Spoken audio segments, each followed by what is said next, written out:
Shalom, bon Erev Shabbat, Shoftim.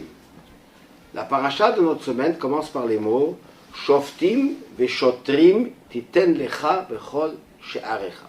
Une mitzvah positive de la Torah, des juges et des agents, littéralement des policiers, tu mettras, tu installeras, tu nommeras dans toutes tes portes. Il s'agit de toutes les villes d'Israël où il faut instaurer un système judiciaire qui consiste principalement par des juges qui vont trancher des questions, qui vont régler des litiges, qui vont condamner ou acquitter tel et tel. Mais ça ne suffit pas. Il faut un shoter. Le shoter, c'est l'agent, c'est celui qui va s'assurer que le verdict du juge est vraiment appliqué. Sinon, ça ne sert à rien. Le juge peut parler et rien ne change, rien ne s'applique. Bien, le shoter est essentiel.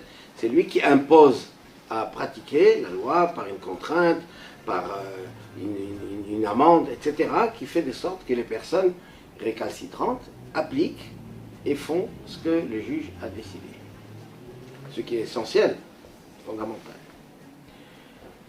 Pourtant, dans nos prières quotidiennes, on nous demande à Hachem de ramener, de rendre en état comme c'était avant, quand c'était à l'époque du Beth Amikdash, puisque c'est de là qu'on parle. On dit Hashiva Shoftenu Kiva Rishona.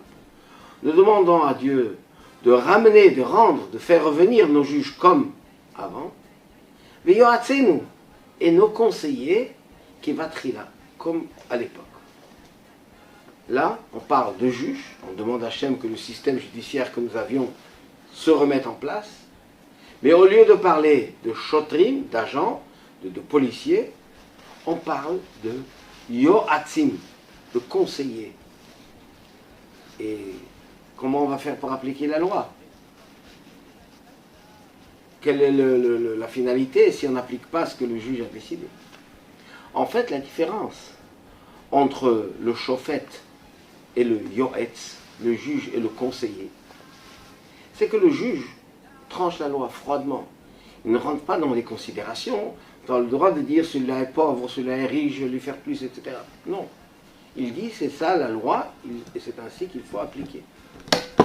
Le conseiller, lui, va expliquer à la personne et va lui dire comment ce verdict est bon pour lui.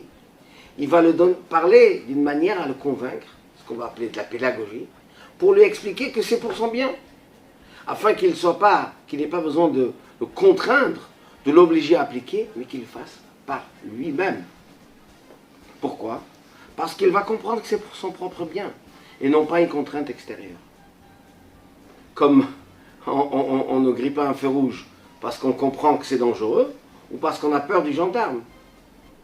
C'est pas du tout la même chose.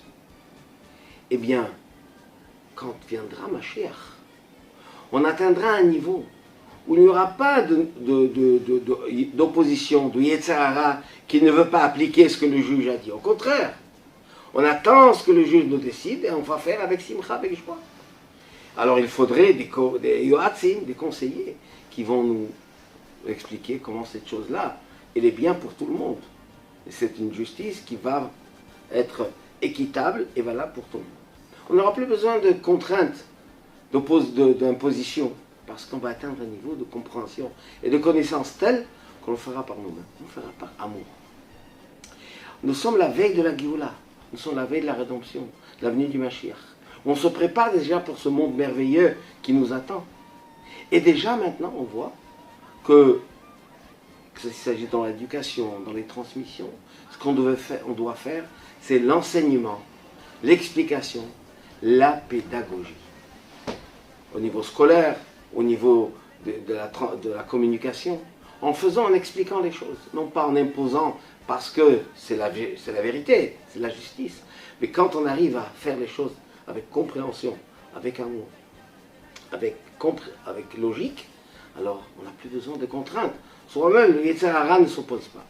C'est ça la préparation que nous avons pour la rédemption de Mashiach qui sera très très prochaine, imminente.